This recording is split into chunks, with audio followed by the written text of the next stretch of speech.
眼前的男人已经2年半没有回过家，只因每天驾驶着乌尼莫克房车露营，过上环球旅行的自由生活。这天，卡尔驾车途中遇到了一群山羊，于是将车停靠在一旁的山顶，决定在这片高海拔山丘上露营过夜。更艰难的是，天空中突然就下起了暴风雨，让今天的房车露营更是难上加难。卡尔将折叠的楼梯放下，方便自己和妻子进入内部。考虑到此时正下着暴雨，他便将车顶的遮雨棚拉出展开，利用可伸缩的折叠杆将顶棚撑起，为俩人在乌尼莫克前打造一片能够遮风挡雨的空间。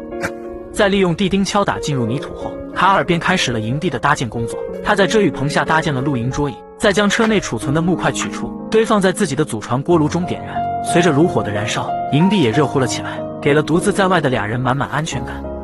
为了在高山上打起精神，卡尔首先就用炉火煮了一杯咖啡，热乎的美式在山顶品尝，优雅永不过时，一边还能欣赏一下绝美的风景。蜿蜒的山峦望不到尽头，壮观的景象让人直呼震撼。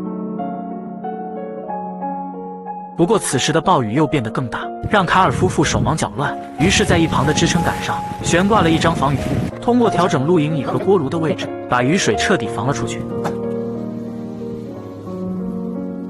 短暂的平静后，山顶的风暴来袭，直接差点吹走车旁的雨棚，露营桌椅也被吹倒。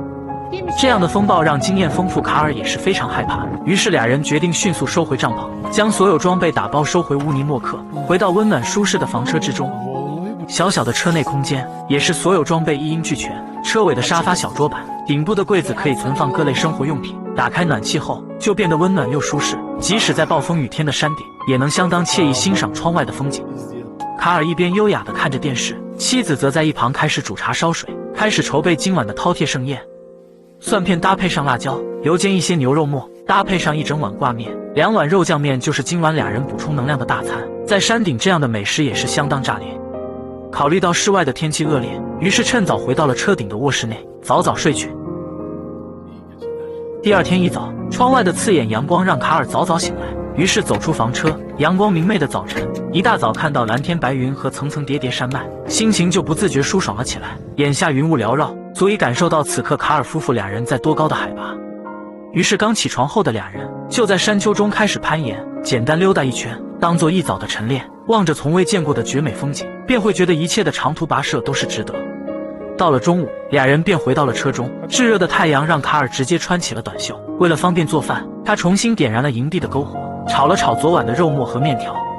随后就在山顶上搭建出露营桌椅，开始了俩人的中午饭。难以想象在这样的环境吃饭该有多解压，悠闲惬意的在云顶之上品尝大餐。